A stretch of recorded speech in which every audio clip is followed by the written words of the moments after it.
listener production.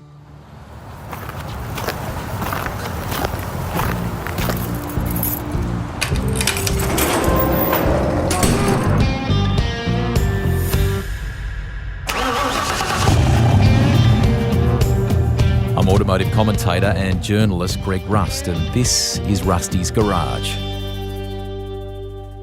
For this episode, I'm in Sydney, catching up with a friend and colleague I've known for over 20 years. He has done some seriously impressive things around the TV coverage of motorsport in Australia and globally, for that matter. For a long time, Nathan Prendergast was referred to as Kevin's son. Kevin is a very respected circuit manager and administrator who's worked at Sydney Motorsport Park, Phillip Island and more. But Kevin has now become known as Nathan's dad, given the award-winning productions his son has helped shape. Nath has basically done it all. He's raced, commentated, edited, produced. His directing talents are freak level, and he climbed through hands-on hard work to the very top in Supercars TV, managing an important part of the business that showcases the sport in a manner that is the envy of many other countries and national motor racing championships around the world. Go with the second and third, they're bumping. Nath has a great sense of humour and can tell a good story. You'll enjoy some of the insights of what happens behind the scenes, the innovation, and where the game is going in terms of the way we digest it. Plus, working with legends like Mark Larkham, Neil Crompton and Mark Scaife, all of whom you can find in the Rusty's Garage library. This isn't just about supercars either. Nath has covered drag racing and is a driving force in a new direction that the sport is taking in Australia, which you'll hear a little bit more about. He's covered iconic events like Dakar, Formula One and more recently the World Supercross Championship. He enjoys a bit of four-wheel driving and did some serious miles during COVID when supercars got back on the road despite the unpredictability around state borders. And the coverage of supercars online racing during the pandemic, thanks in part to Nath, became an international benchmark. More on that during our conversation as well. Go with the pass, go with the pass, go with the pass, 27. A quick thanks to an old boss in Simon Fordham, to Crompo, Chad Nailon, Dean Neal, and Matt Nolte for the backstories, which we'll get Nath to expand on. We begin with some fun. As I said, Nath loves a laugh, and my voiceover style became the subject of some stirring when we hit record. Hello, Nathan Prendergast. Oh, hello, Greg Rust. Yes, welcome back. Well, listen to you. Come on, do your impersonation of me. How do I speak when I do my full voiceover thing? What do I do? It's time to do a podcast with Nathan. And put the pauses in all sorts of weird places. That's it, mate. Oh, this is going to be golden. It's your signature. It's your signature read. All right. This is about you, not about me. So can we get started with early life? Because your dad, Kevin, who is outside here making chicken curry for dinner, you used to be Kevin's son. Now he is Nathan's dad. I know. It's a funny change, and I can't pinpoint exactly when it happened, but it was a transition, and I think it was as big a move for him as it was for me, because I've obviously grown up in his shadow, and he's taught me everything I know, and I was forever, oh, you're Kevin's son, that's Kevin's little guy. And then there was a period of time in the, decade or so ago, where all of a sudden it was, oh my God, you're Nathan's dad. and I remember the first time I heard it, I had a little bit of a snigger just to see his face. But luckily, Dad and I still get to work together today. Cool. He has done some terrific things around administration, particularly around drag racing. You grew up in WA. I love to kick these off with a bit of that kind of early life stuff. And where you've ultimately ended up in a TV sense has a lot to do with the fact that you were just surrounded by it, mate, weren't you, from a very young age? Tell us about growing up and the track you worked at and actually had a stake in and things like that, didn't he? So I was really lucky, Rusty. I was motorsport before I was television, and it's purely from Dad ran Ravenswood Raceway. He was a part owner in Ravenswood Raceway in Western Australia, which was a drag strip in a place just outside of Mandurah in Perth. In those days, it was a long way away from anything. like an hour drive. And an hour drive in Perth is, wow, that's a long way. Now Perth's grown straight through it and more. But I was surrounded, I think I was 3 days old when I was taken to the drag strip for the first time, which, you know, yes, some listeners are probably going to say that's child abuse. But no, always immersed in it. Grew up at the track. Every weekend in summer, we had a race meeting there. Was always down. And of course, having access to a facility like that, I learned to ride motorbikes early. I learned to drive cars early. I could drive a manual car at 8 years old. Wow. And just had a wonderful upbringing in a really cool place at a racetrack around race cars, and didn't know a thing about turning corners, but knew what a blower was by the time I was 5 years old. Cool. What about the influences of some of the stars in the scene at the time? Can you remember being a young bloke and meeting someone, or someone coming around for a barbecue and things like that? Yeah, there was obviously a lot of the local heroes, like John Zappia, for example, who still runs today. I mean, he was around and coming through. Gary Miosevich, who my father went on to work with at the Motorplex, you know, for a lot of his life and a lot of his time there. But Dad also used to bring out what we call Zooaks. So for a summer series, we would import American races, and they were either jet dragsters or wheel standers. At one time, we brought in an American Camaro police car that ran against people, and he'd put on these special 3 or 4 event race meetings, and these Zooaks would race, and it would always be well promoted. But I remember Doug Brown, who was the jet car driver. He was absolutely hilarious, crazy prankster, but he did a thing called a car burn. And I don't think anyone's done it. Roscoe McGlashan may have done it for a couple of years, but no one's done it for a long time, probably because it's illegal. And literally chain a wreck car to the back of a jet dragster and do burner pops with it, and like run this thing up and throw the afterburner and blow this car to pieces. And I remember the first time watching this going, oh, I've got it pretty good. You know, This isn't a bad way to grow up. You would be kind of immersed with some of these teams and people. Your dad's told me, you learned to pack chutes, you were around Top Fuel, jet drags, as you just talked about. I mean, you really got hands-on into all of it, didn't you? Well, the first time we had Top Fuel at Ravenswood, the Reeds came over. So Bruce Reed, Jim Reed, obviously. Jim was driving at the time.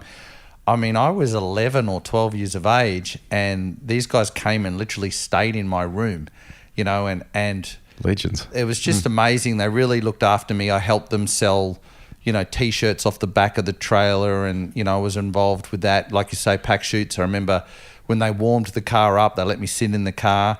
And Jim, at the time, I think the quickest ET in Australia was a 5:52.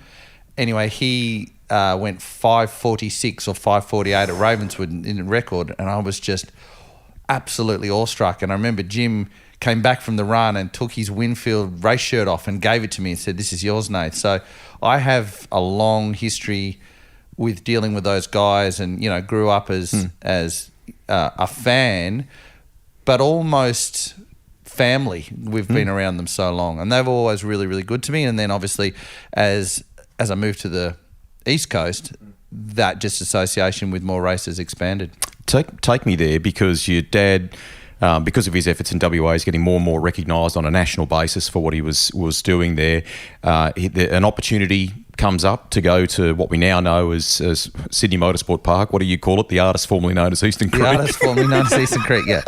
And back then, the main straight of the circuit that we now regularly use was the drag racing venue, wasn't it? And he came, the family moved, and you lived pretty much at the track, didn't you? Yeah, so middle of 91, I was halfway through year 11 at school, so I had to uproot all my friends and move to Sydney. And I remember getting off the plane and never been to Sydney before prior to this move, driving through the city, and on my first night I saw a Ferrari and a Porsche, and I was like, I like this place. Because I was obviously a mad car guy. Lived at the track, so where the go-kart track is now and Peterbrock Drive, that used to be just giant paddock area, the old Reen property. So I lived on Reen Road, also famous, unfortunately, where Anita Cobby was found, but another story. Lived on the property, would go to school, was in Balcombe Hills, so 30-odd minutes drive, come home, drop my bag, walk through the paddock. And in those days at Eastern Creek, there was supercar testing, MotoGP testing, Group C cars were testing. Any day of the week, I could rock up and just stand on the hill or go to the pits and just get immersed in all this different type of motorsport. And it was absolutely mind-blowing for me. Even the paddock area behind my house, I came home one day and I could hear this banging and popping, and it was Carlos Sainz testing the Celica Castrol rally cars on the gravel road round the back. How good? No, I'm not kidding you. There was two of them. So I'm sort of standing there. It's my backyard. So I wandered down, and it was a corporate thing, like a ride corporate day. And this guy goes, "Where did you come from, kid?" And I'm like, "I live just there. My dad runs the track." And he goes, "Do you want to ride?" I'm like, You went for a ride with Carlos Sainz in the Celica? 100%. No way. Kid you not.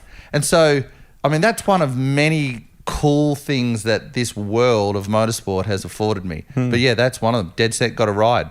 And are there any stories of on quieter days at the track of sneaking out in course cars and things like that? Am I allowed to talk about this? Well, you stuff? could talk to it.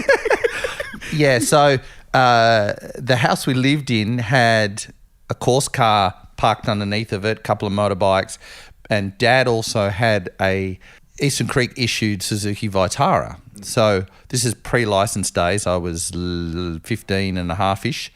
Mum and Dad would go out for a function or a dinner. I'd sneak the keys, lap the Vitara, Carlos Sainz style around the gravel around the back. My girlfriend at the time would come over with friends. I'd teach them how to drive in it. But one of the craziest things we did with my friends from Perth, and I don't try this at home. Folks. Correct. We went for the World Rollerblade Land Speed Records. So those that have been at Eastern Creek before would know that the pit lane is bitumen, but where the cars stop is concrete. Yeah. So we had rollerblades on, window down on the passenger side of the Vitara, hang on to it, and our mates would drive and we'd hold on to the car, and it was What sort of number? Whoever got to the fastest speed, and when you got the death wobbles, you'd jump in the window of the Vitara, so you didn't go under the back tyres. So I hold the record at 86 kilometres an hour before I jumped in. Holy. Which isn't that fast, really. But Oh, it was you're fun. kidding. On rollerblades. Oh. Your world is this kind of beautiful blend of things to where you've ultimately ended up, mate. And what I want to lead to here is that before the directing, the editing, the stuff you do so well, you actually commentated. And it came about, am I right? I may not have joined the dots properly here, but it came about because your dad would do some commentary, maybe at Ravenswood back in the day, and I think you did some scoring as a young bloke, and you would have to announce the scores. Is that how it kind of got underway? Or Yeah, so back in the Ravenswood days, so I'm talking very early, like 10, 11-year-old, there would be low-level street meets or race meetings, and no commentators would obviously turn up for it. It wasn't really worthy of it, but people would want to know the results. What was the ET? What was the speed?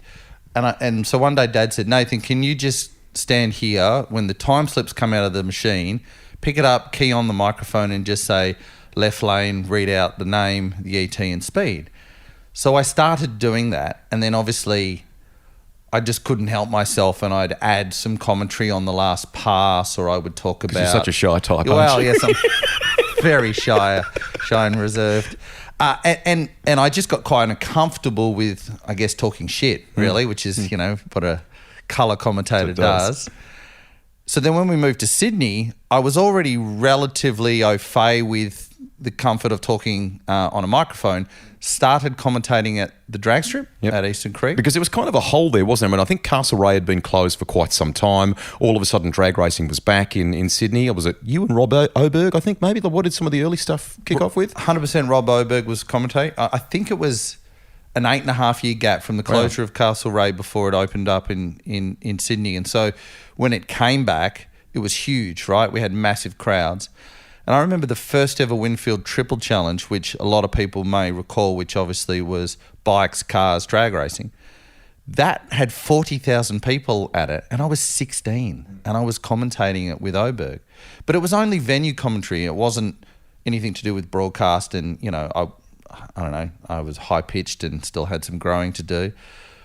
And that's actually when I met Greg Seater. Mm-hmm. So Greg Seater at the time was making a show called Pole Position, and this is the show that was on Sky prior to the formation of Speedweek, which you and I had some love in. Yep.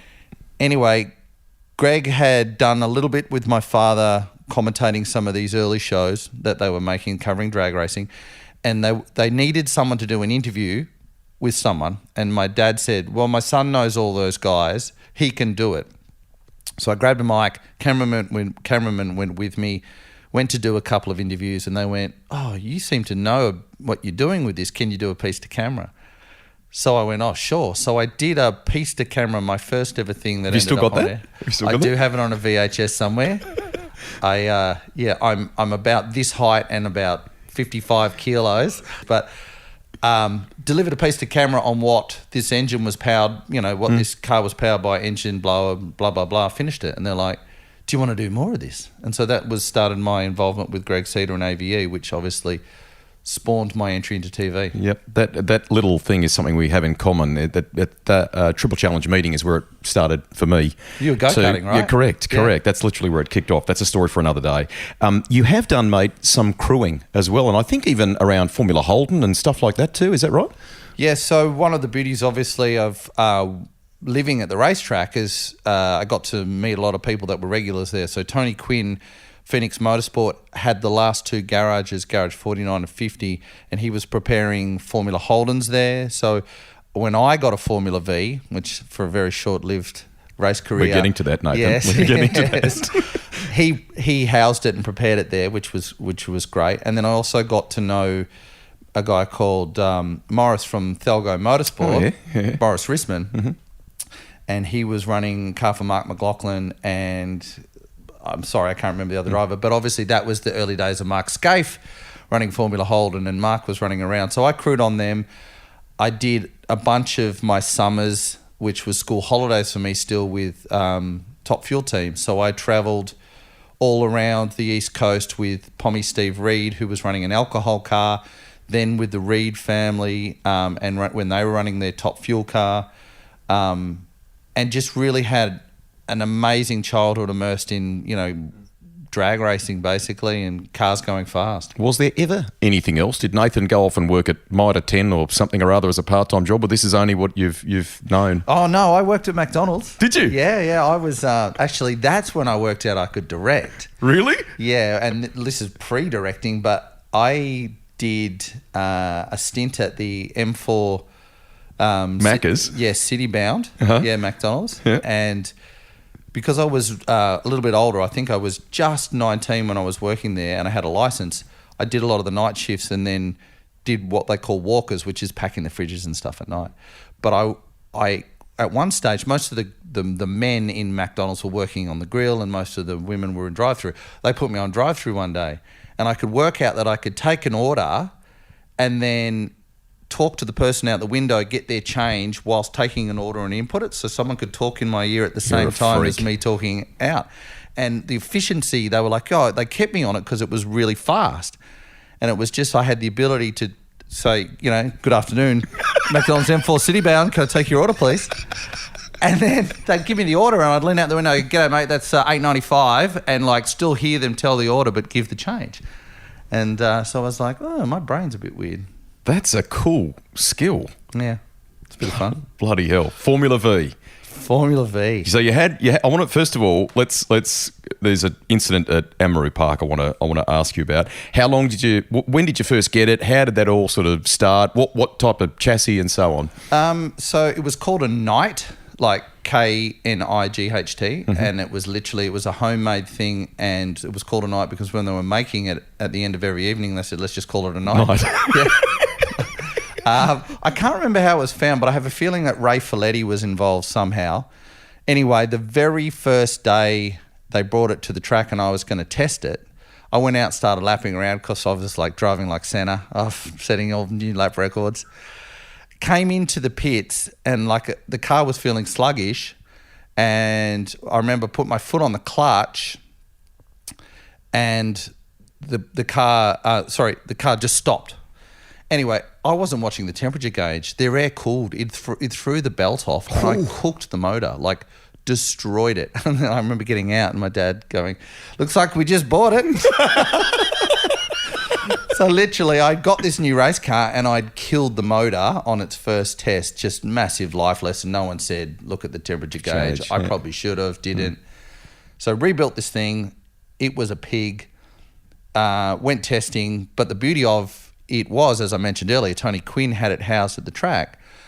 And so when I came home from school, if there was nothing on, I'd get in and cut laps. Because you could. Because I could. I don't know whether I was allowed, I don't know. But I could. So I did laps and it was a bit of fun. And then, unfortunately, your reference to Amaru, that car had a very short life. We were testing and we had brake problems. And I was at Amaru, came into stop go. And for those that may recall stop go, it was a right-hand turn right against the wall, sort of second last corner. At the end of a nice little straight too. Nice little straight. Yep. And in a Formula V, it was top gear, fourth gear, come in, brake hard down to third turn, right back on the gas. Because, they weren't going very fast, very light, stop quickly. Put my foot on the brake, pedal went to the floor. By the time I looked up, I was in the wall, but hit it flush right where the concrete ended and the tyres started. And I remember dust settled, looking up, and I could see my feet. And I'm like, oh, that's not good. The visor off my helmet, I hit that hard that it broke the visor off my helmet, and it was sort of coming to a rest on my feet. Sugar. The wing mirrors, one was stuck in the tyre wall, and I was about 10 metres back from the wall. I'd hit and bounce back. And I was like, whew, that was big. Got up, went to stand up, and it was like, oh, my leg hurts, fell out of the car. It was so big that I think it was Stephen Butcher stopped behind me and went, "Are you all right?" I'm like, "Can you please help me take my helmet off? My neck is sore." Took my helmet off. I had a cut around my neck because I was wearing a silver chain. And it slashed my neck. And by this stage, the medicos had arrived, just, the local ambo that they have at the test days. And they said, "Are you all right?" I'm like, "Yeah, I'm fine, but my leg's a bit sore." And they said, "Give us a look." So I picked my knee up, leant down and pulled my race suit up over my knee, and my kneecap was missing. And they're like, oh, I could see their face. They're like, "This isn't good." And I straightened my leg out and it all went pop. Anyway, it turns out I broke my kneecap in 7 pieces. And so that was the end of the night. We definitely called it a night after that. It was gone. Okay. Was that the end of racing at all for you? No, I did buy another chassis. I did do a couple of race meetings, not with much success. At that point, sort of the 1200s were moving out and 1600s were coming in. And anyway, I loved it. I'm the most competitive guy on an indoor go-kart track you've ever seen, but there's way better people at it than me. So I had my stint in it. It's allowed me to drive and learn and understand more things about covering motorsport. But I was never going to be Craig Lowndes or Mark Scaife. Let's come back to the television stuff in a moment. Can we just go down the path of how that and your work life has also afforded you the chance to, let's call it, sample other things, right? So the first thing in recent years, I guess you could say, that comes to mind, I think you drove one of Crompo's 86s. Did you go out and have a steer of that at Sydney Motorsport Park? What'd you do? Yeah, I've driven an 86. So yeah, you're right. I've been really lucky. I've driven Formula Ford, which is actually the first thing I drove because Queenie had a ride day on and I drove Formula Ford at Eastern Creek. I've driven Formula V's, as we've discussed. I've been lucky enough to lap a sprint car. Excellent. Where at? I did it at Newcastle before it shut down. Okay. And that was fun. I didn't even come remotely close to getting anywhere near what I should do in that thing, but it was awesome. Commodore Cup car. I've driven a supercar, one of the Brad Jones cars. Yep. And where was that? Winton? At Winton, yeah. It was so good. Like, I only got sort of 6 laps because someone oiled the track and it was a red flag, and I was only probably going to get 8 anyway. But man, that was an exciting experience. But yeah, I've been very lucky to have been able to sample different bits and pieces. They are moments of great perspective, mate, because then all of a sudden you appreciate what a supercar Aussie racing cars. Aussie racing cars. Okay. You and I know a lot about Aussie racing cars. But yeah, Wardy, and actually they're the ones I love the most. Yeah. God, they were fun to drive.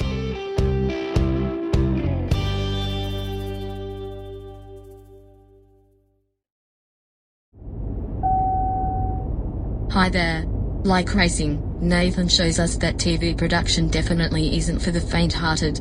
Just like commentator Bill Woods found out on a promotional parachute jump. But he's basically said to me, we're in an asylum. This is a mental hospital. And this lovely young lady walks up to us and says, who are you? And I said, oh, my name's Bill. I said, we just parachuted out of a plane. She said, out of a helicopter. She goes, out of a helicopter? What, up there? I said, yeah. How high? I said, oh, I don't know, 8 or 10,000 feet. I couldn't remember. And she goes, and they think we're crazy. There it is, that beautiful laugh of Rusty's. Anyway, hear from Bill and Rusty in the Rusty's Garage Library. Back to Nathan. Coming back to the TV side of things, I couldn't find it on YouTube. I did go bloody looking for it, but I'm nearly certain you did a story or they wired you up when you drove the Commodore Cup car at Oran Park, did you not? Did you not do a story for Speedweek on that? Yeah, they did. So, yeah, they wired me up and it was just like a bit of fun. It was actually sort of more, let's just record it, you know, because Nath's going out and we were covering the event the next day. I think it was like a Friday practice. But I was quick enough to qualify 7th. Oh, fantastic. Yeah, so they were like, oh, let's turn this into something. So, yeah, it's in an old Speedweek archive from somewhere. Great old category too that for people listening to the podcast, Lee Holdsworth came through, for example, Holdsworth family and so on. So that's great class. Life's changed obviously since then. Now, you talked about AVE, Greg Sita. So Australian Video and Entertainment, people will know Speedweek. It's one of the longest running, it may be the longest running kind of motorsport show this country's ever had on SBS. You talked about how the dots sort of joined. At this stage, Greg is running it from memory out of Burwood, captured memories attached to a wedding photography / video company, wasn't he? I mean, he was branching out into motorsport. Yeah. I mean, it was raw, mate, wasn't it? It was new turf for all and sundry. It was, but you know what? He was making a lot of content. He was one of the first guys that went, you know what? You don't need to have huge OB trucks and all these flash technology to go make motorsport television. And I don't even know how he got the broadcast deals he did, but he had Penrite funding. I remember that. And yeah, he was making it out of. He made most of his money, like you say, out of Captured Memories, which was a wedding video company initially. And then departed from that to form the motorsport side of it. But when I first met Greg, like I said, I was young, I was at the track. And funnily enough, when I did my HSC, the night before my geography exam, I was at AVE in Burwood till 3 a.m. doing voiceovers for the drag racing gala dinners the next day, you know. And congratulations to your Super Sedan winner. And so GS and I go back a long way.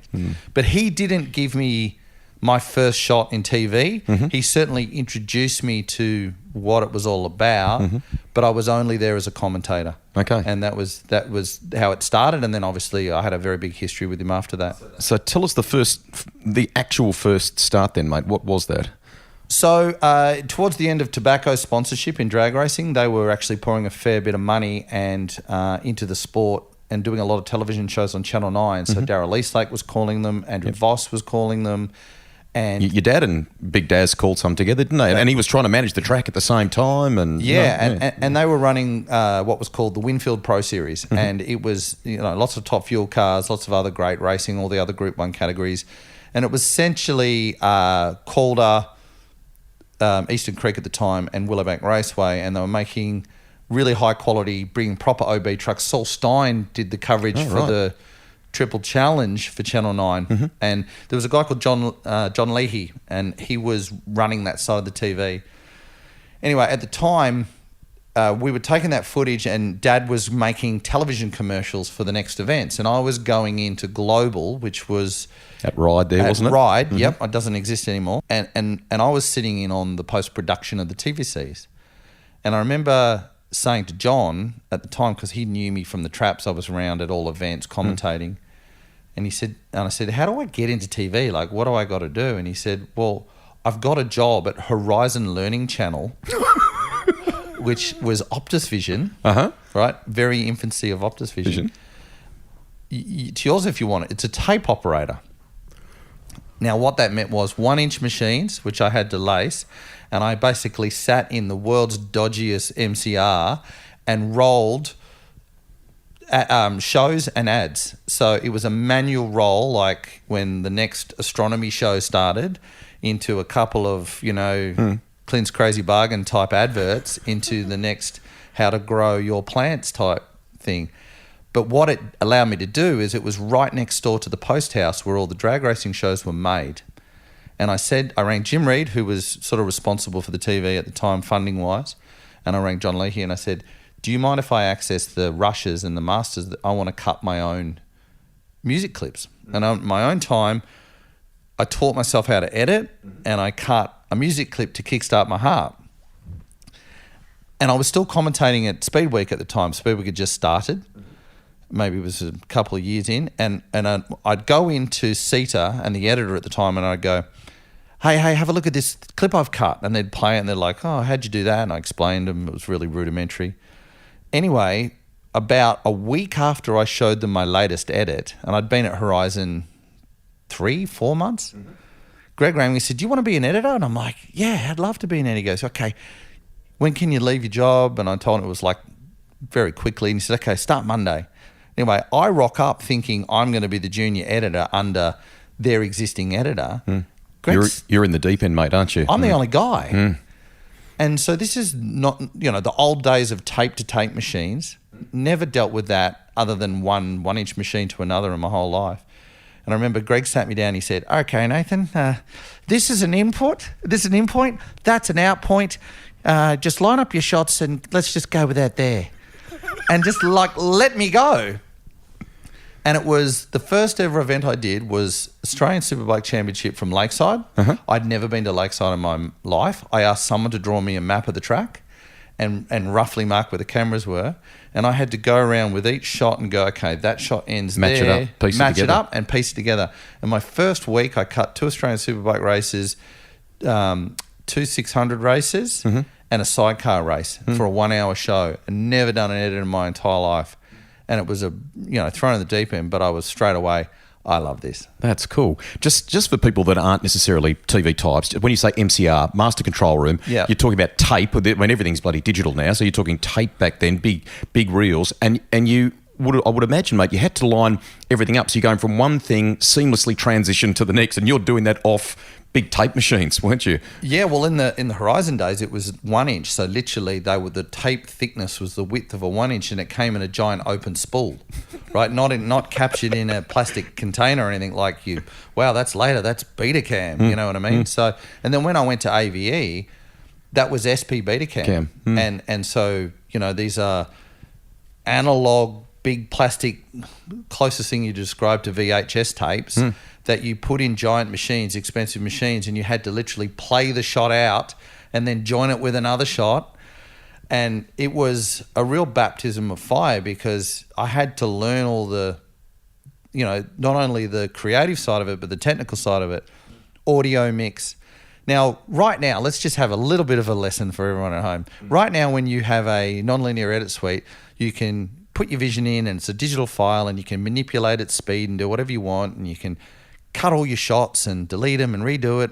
You get one shot at this. Not only did you have to get the shots right, when you mastered it and when you came in and put your commentary on it, when you played it all out, you had to audio mix it, you had to add the music, you had to lay the graphics over it live, you had to prepare all of the graphics for the entire race when you did it. And it really was an incredible foundation of television for me to sort of be a one-stop shop, to have to figure out how to do everything. So, it was low budget stuff, but it was a magnificent foundation for me. So were you going at night time to do some training somewhere? So zero. This is all hands on. I reckon the only reason I was able to do it is because I knew motorsport so well in my heart and my head that the TV stuff is all I had to learn. I just knew the product. I knew how to put it together. And at the time, Greg's core product was drag racing. So he was really doing mostly drag racing. So most of what I edited was drag racing. So it was a no-brainer for me. And then the rest of it, I just learnt the sports. Do you know what I mean? And because I had years of growing up at Eastern Creek and being immersed in that, I sort of just had an affinity of how to put the pieces together, the vision together to suit it. The tracking that you've taken here intrigues me because it's very unique, mate. Most people, when they pursue the path of broadcaster, commentator, whatever, they are fixed on that, they love that and off they go. You, in fact, went another way and went, you know what, I actually love the creative process here. I love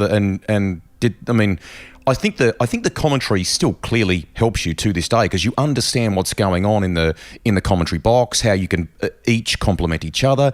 But that's a very, very different tack to have taken, mate, isn't it? I've really, lucky that I've been able to sample a little bit of all parts of the industry because it sort of has given me an understanding to be able to not only analyse what I like and don't like out of it, but also work with people to advise them, hey, I think maybe we should go down this path or don't do that. And I've been really lucky that even though I was not even, 1% of you as a broadcaster, you'll at least respect my opinion. Oh, more than respect. Because I've sat put a headset on and sat in front of a mic and tried to do it. And like I said, just like with the motor racing, I worked out that I was better at other things than driving race cars. It was the same thing with being in front of the camera. I was way better behind the camera than in front of the camera. And there's still video floating around from me from 2003 with a weird haircut and a bad necklace doing pieces to camera. And the only reason I did it is because at the time I was the most knowledgeable person on the product. So the ability to do a 40-second piece to camera post-produced wasn't the end of the world. But I edited, I've shot, I've directed, I've produced, I've done talent. There's an argument to say how good I did at any of them, but the point is I have done a little bit of everything, and you're right, I've been very lucky that pathway, which I can attribute a lot to Speedweek and CETA, the giving me those opportunities, has allowed me to have a holistic approach to what I want out of a television product. And then the fact that I love motorsport so much and it was my history, being able to put the two of them together, it's been very, very fortunate for me. You are the sum of many great parts, mate. Just on your point about 1 inch, I can recall going after Targa one year into Southern Cross in, I don't know whether it was Hobart or wherever it was, and we had to make our way through to the newsroom, and I walked past and there's this massive reel going, and I said to the guy who was taking me to the newsroom, I said, what the hell's that? He goes, oh shit, mate, don't bump that. That's the Sunday night movie. So, can we wrap up the AVE chapter here for a second? Just how long did you spend there? Because you did spend quite a chunk of time there. Yeah. You're in the deep end, as you talked about before. He has, cornered this section of the market in Australian motorsport and covers a lot of categories. So you got to do a lot of things in that time you were there, didn't you? Superbikes, you mentioned before, drag racing and more. Yeah, so I started at show 89 and I left at 476. And that was just the Speedweek numbers. In the same time, we were doing Speed Machines on Channel 9. We were doing Full Throttle. We were doing a whole bunch of rebranded stuff.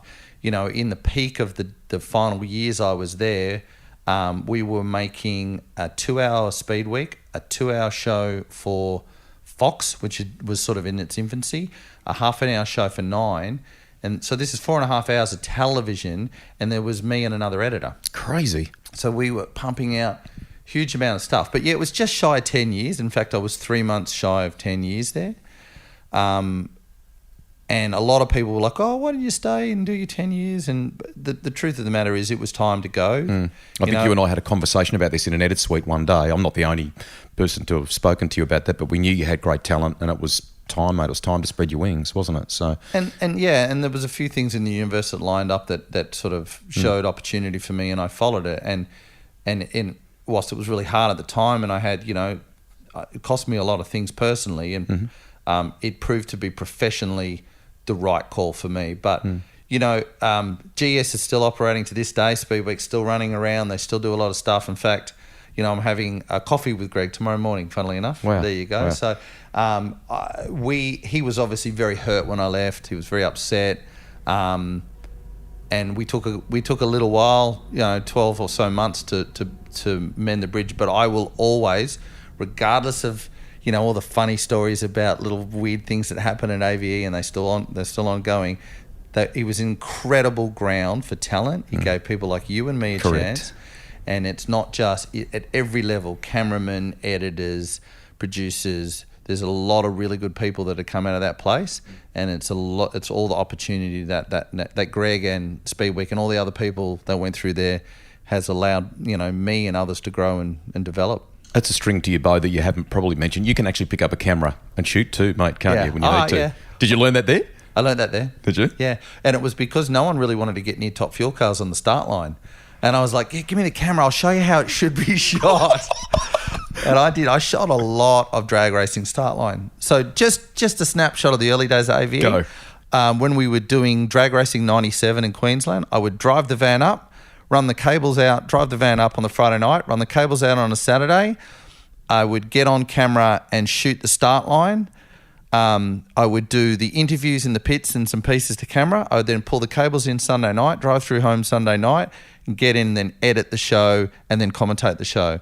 So at one point I was like, this is really embarrassing. I was director, producer, editor, cameraman, commentator, host of the drag racing shows. Unreal.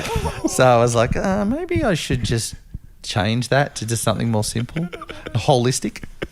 In leaving AVE, before you start your Supercars chapter, there is a little window in there where I think you were more or less operating on your own, were you not? And that was tough, mate, wasn't it? Yeah, it was really tough. When I left Speedweek / AVE, I remember getting a call from a bunch of people saying, why are you going? I was relatively paid well at the time for my age. I was running the joint essentially, but I got an opportunity to do some work with Murray Lomax, who was the executive producer of Supercars at the time, and just really had a pathway to start my own business. So I went out and started my own business. And then in the period of time from when that happened, a lot of the work that I was promised for the following season, the following year, it went away for a whole bunch of reasons, no one's real fault. And what it meant was a lot of the work and the income streams that I had disappeared. And I basically lost my house. Sure. I was really on struggle street there for a little bit. But the lifeline I got thrown was Murray Lomax said, I don't have anything for you in 2006 as much. But end of the Channel 10 tenure. Yep. Correct. And it's one of the reasons why a lot of the editing work was disappearing. But I can get you to every single supercar event, and I'd already started going to every single supercar event from the end of 2005, sort of, I think, August-ish onwards. I can continue getting there, but you're going to have to work on the Big Pond live stream feed, which was an in-car channel, and you're the audio guy. And I was like, okay, I don't know much about audio, Muzz.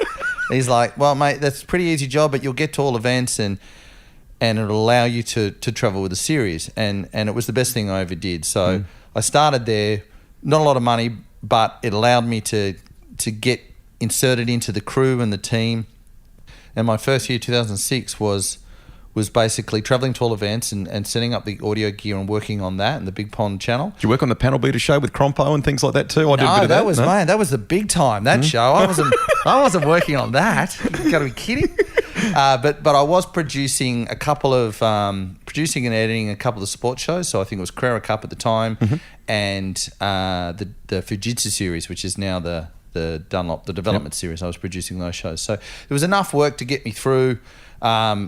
But what it really did is it injected me into the series, the crew, the people, the drivers, yourself. I mean, you were there. It was the last year of 10. And then when the Channel 7 era started in 2007, Murray said, okay, I want you to be pit producer. It was the advent of basically Supercars TV, effectively, mate, Correct. wasn't it? Yeah. The very first year of Supercars TV. So sort of towards the end of 2006, Murray offered me that role for the year following. So that was really exciting. And that's when I met Simon Fordham and I started my relationship with Fordo. Yep, you're great mates still to this day. He's off doing some amazing things around sport generally, but especially rugby league at Channel 9. You would both climb the ladder and ultimately have that job as head of Supercars TV or general manager of Supercars TV, the top role. But the pair of you, when you started, I think you had this moment where you kind of looked at one another and like, do you know what you're doing? Do you know what you're doing? And let's just do our best here, more or less, wasn't it? Mate, you're right. It was Adelaide the very first year, and It's funny because, I was one of those 10-year overnight success stories, like all of a sudden. Who is this guy? Yeah, who was this guy? I've been doing like a little bit of motorsport. But the truth is, everything I thought I knew was out the window when I went into that world because I hadn't done a lot of live. Mm-hmm. I directed so many races as live, but the proper word live, Supercars was my real foray into it. So sitting in the back row next to Fordo, I knew everything about the category, the sport, the rules, this and that, but not a huge amount of live experience. Fordo knew everything about live experience, knew nothing about the cars and the sport. And I remember he turned to me, he said, all right, you help me with the car stuff, I'll help you with the TV stuff. And I'm like, deal. The pit producing, did that come easily to you because you knew the sport, you'd worked on building all those programs before, so the storytelling of that is naturally in your brain, mate. So was it an easy thing to sort of to guide those that are commentating in the lane about what you wanted and so on? What was that like? It was from a storytelling perspective. It's like bench racing because essentially you're reading the race, communicating with the pit reporters, of which you were one at the time, and you're allocating resources to go to the right place. And then filtering might be too much of a tough word, but essentially helping the producer decide what's important to go into the and when to put it in, when to splice it in. When to put it in. So that actually wasn't that hard. The hardest thing was actually trying to manage you guys like, yes, I know it's a great story, but hang on a second. Come to me now. I've got something. And like soon as there's an incident, like the comms light up and it's like, I'm on my way. And I'm like, Rusty's already there. And it's like... So most of it was actually people management. But the beauty is, everyone that I've worked with in that role has been ultimate professionals. And, and I used the word before, respect. I think they've always respected. If I've gone, no, we can't do it now, they haven't really pushed it. And I think there's so much love in that Supercars world, even back then and to this day, where everyone works so well with each other that if you have to push back on something, they generally just, accept it because there's a real genuine reason. In doing some research for this, I've spoken to our great mate, Dean Neal, who's doing some terrific things around AFL and other things now, to Fordo as well. They both, without even talking to each other, used a similar choice of words about you, that you're directing, you are a freak in that role, right? When was the first time that you did live directing? Where was it? Where did you get the chance? What was the category? In a Supercars world, I don't recall anything really properly live in an AVE world, but in the Supercars world, I remember that we were at Queensland Raceway, and at those days, we weren't on air all day. In the Channel 10 days, you essentially sort of did some highlights and some pre-records in the day, and then you might have come on air at 12 or 1 o'clock. Mm-hmm. And I remember saying to Gary Deans, if you want to break gas, I can direct some of these lower support categories. And he said, yeah, fine, that's okay. I jumped in, sort of got around it without being told too much, and Murray's like, oh, you can direct. And I was like, oh, I've done quite a few races prior to this time, but nothing live. Mm-hmm. The first proper live stuff I did was actually Bathurst in 2007. Yeah. When the track was split in two with two directors. Mm-hmm. And I did the top of the mountain. Yeah. And the Channel 7 guys had pushed for me, Fordo had pushed for me, and that was my first proper live directing gig. And I remember just straight away going, yeah, this is what I was born to do. Super. I love it. Super. Absolutely loved it. It was incredible. Take people there. So you talked about it being top of the mountain. How many kind of cameras were you looking after? And how did it work between you and Gary Deans and the crew at the bottom of the mountain? So the track was essentially split in half from the cutting through to halfway down the chase. I think my first camera was camera 7 and my last one was like 21, right? So what's that, 17, 18 cameras. Gary at the bottom directed the cameras at the bottom of the track, but he also inserted the helicopters, the in-cars, the pit cameras, the host cameras, stuff like that. So he was the main director. All I had to worry about was making the track pictures look nice from the cutting to the halfway down the chase. But that's where all the fun shots are, Rusty, and that's where all the different overlays are. And so I just remember really loving the storytelling I got to have all the assets. Because you've got to remember, even though I direct a lot of stuff, it was low-budget stuff. So, there was one camera essentially to cover that part of the track. At Bathurst, you had alternate shots and different shots and speed shots. So working with Gary was really easy. He was a real professional. He was really clear with his instruction. And I just spent the 3 days just absolutely loving our time up there and all the camera guys and having set plays and set moves for all the different camera shots. And yeah, really enjoyed it. But I do remember the start of the race, because obviously every session is a practice session of qualifying and leads up. I'd never done a Bathurst race start.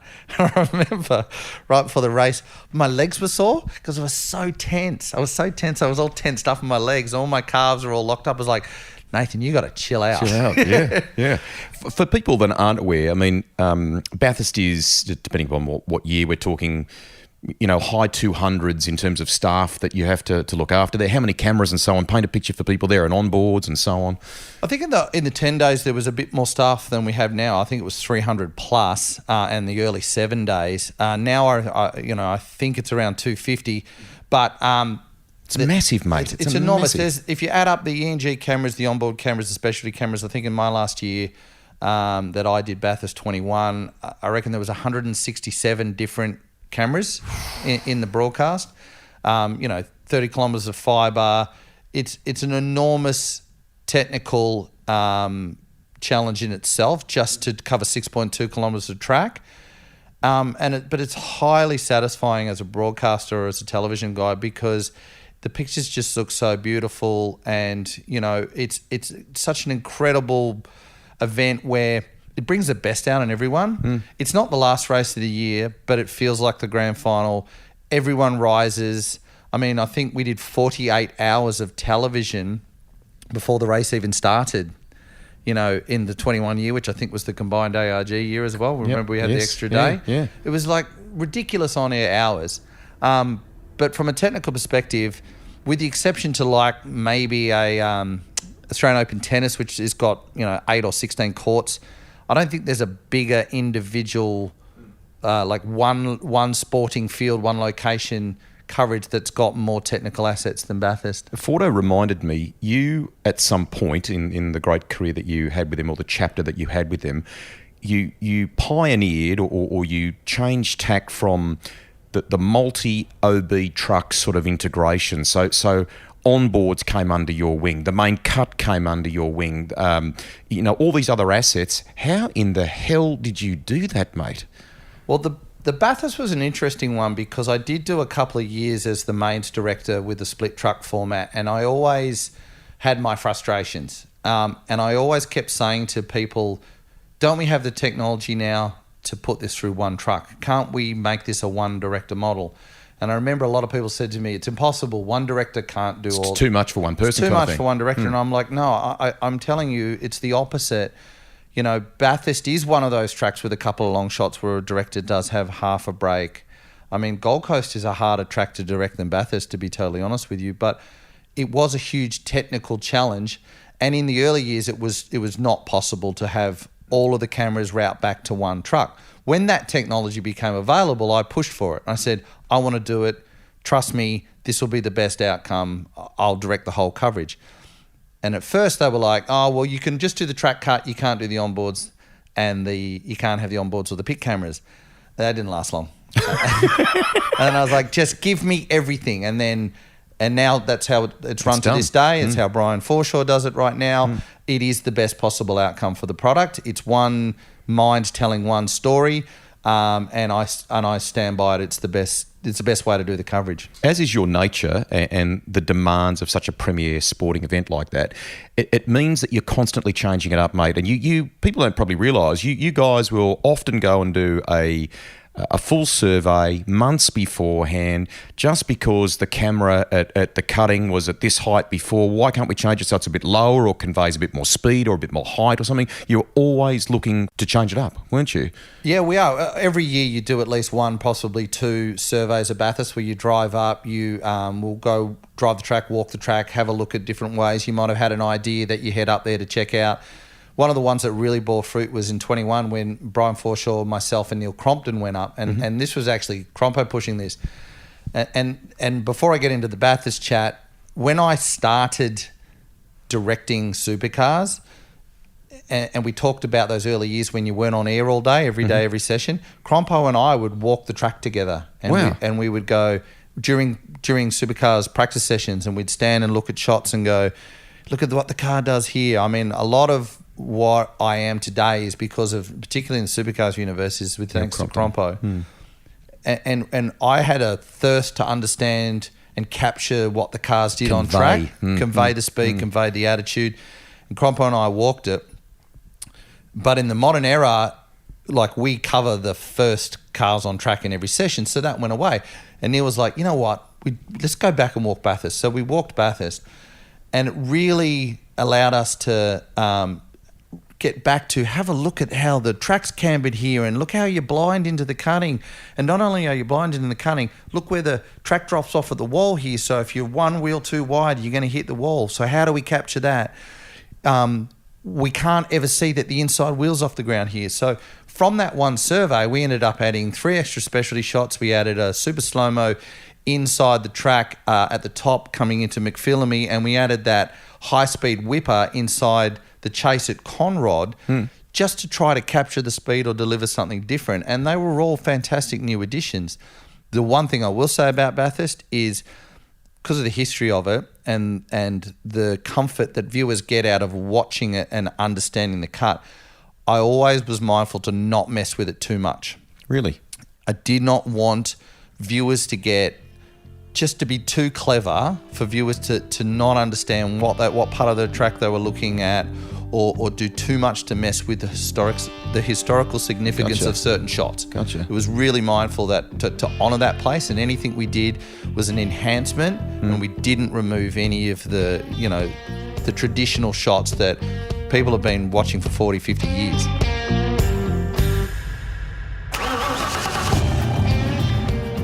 That's the end of part 1 of my podcast with former GM of TV and content at Supercars, Nathan Prendergast. We are not done with the behind-the-scenes yarns in broadcast land just yet. Part 2 is in the garage, all loaded up and ready for you to fire up right now. The freakish way that he captured one of the most played incidents in the modern history of touring car racing and Bathurst, covering Dakar, Formula One, World Supercross, the craziness of the KL City Grand Prix, and spinning the discs in the desert. Just go with me on that one, it'll all make sense. Plus reflections of working with some of the legendary frontline people you know and love when you turn on the telly for each round of Supercars.